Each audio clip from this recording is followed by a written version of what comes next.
tell you more political news. Amid the ongoing 2024 Lok Sabha battle, BJP has dropped controversial leader Brij Bhushan Singh from Uttar Pradesh's Kaisarganj constituency and replaced him with his younger son Karan Bhushan Singh instead. Now, BJP has persuaded six-time MP Brij Bhushan to yield the seat and let his son step into his shoes and contest from this very important seat that is for the party, that is the Kaisarganj seat. And let's tell you, the decision comes after endless criticism from the opposition that BJP has been extremely lenient against Brij Bhushan. Remember, he's accused of sexual harassment by female wrestlers. Now, Brij Bhushan has also been booked under the POCSO Act in the wrestler sexual assault case. The opposition has slammed BJP's move to drop the father and choose the son instead. पूरे क्षेत्र में खुशी का माहौल है और party को धन्यवाद है। मैं भारतीय जनता पार्टी को बहुत बहुत धन्यवाद करना चाहता हूं और कैसरगंज की सभी जनता को, सभी पिता तुल्य बुजुर्ग, सभी भाई को सबको धन्यवाद करता हूं। To give a ticket to Brij Bhushan Sharan Singh's son is nothing but the politics of proxy. Karan Singh is a proxy for his father. This is the politics of proxy.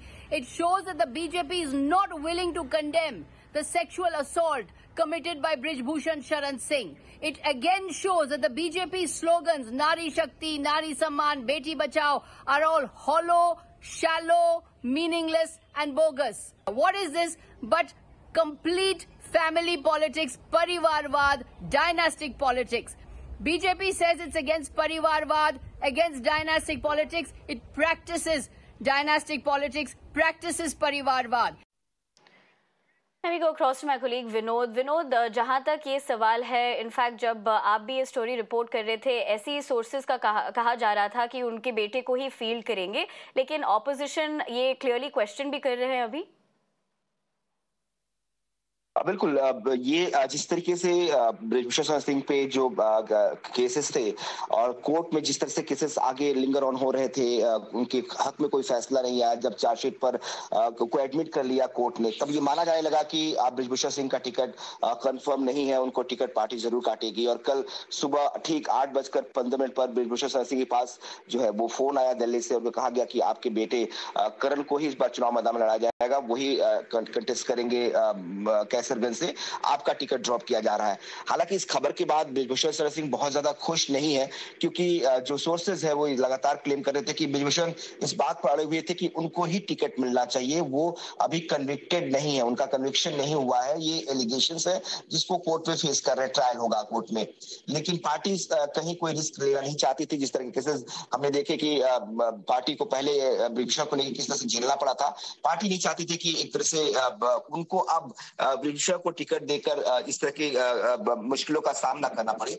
इसीलिए फैसला किया गया कि उनके बेटे करण को ticket. इसके पीछे की पॉलिटिक्स अगर आप बीजेपी की समझे या उनकी मजबूरियां कहें बीजेपी की, तो ये भी है कि ब्रिज भूषण शरण सिंह एक ऐसे नेता है बीजेपी के जो सिर्फ अपनी सीट कैसरगंज ही नहीं बल्कि आसपास के 3-4 सीटों पर बड़ा इन्फ्लुएंस रखते हैं। कैसरगंज के अलावा गोंडा है, अम्बेडकर नगर है, बहराइच है, ये सीटें जो है वो भी इम्पैक्ट, उस पर भी का इम्पैक्ट है। पार्टी को लगता था कि अगर ब्रिज को टिकट, उनके परिवार को टिकट नहीं देते या ब्रिज इस टिकट से खुश नहीं होते हैं, तो वो विद्रोह कर सकते हैं, वो समाजवादी पार्टी में जा सकते हैं, और इसका इम्पैक्ट जो है सिर्फ कैसरगंज नहीं बल्कि आसपास की सीटों पे भी पड़ सकता है। तो पार्टी जब उत्तर प्रदेश में मिशन 80 की बात कर रही है, तो वो इस तरह का कोई रिस्क लेना नहीं चाहती थी। पार्टी को लगता था कि अगर ब्रिज भूषण के परिवार में टिकट जाएगा तो शायद ब्रिज भूषण पार्टी के साथ रहेंगे। और कल जब टिकट उनके बेटे को मिला तो उन्होंने कहा कि पार्टी का फैसला है और जो पार्टी फैसला करती है उसको स्वीकार है। तो अब उनके पास कोई ऑप्शन नहीं है, वो कोई रेबल नहीं कर सकते, वो विद्रोह नहीं कर सकते। उनके लिए जरूरी है कि वो पार्टी के साथ ही but I appreciate you getting us all those details as far as how this is panning out politically speaking. Whether that will result into good results for either of the parties, we'll have to wait and watch.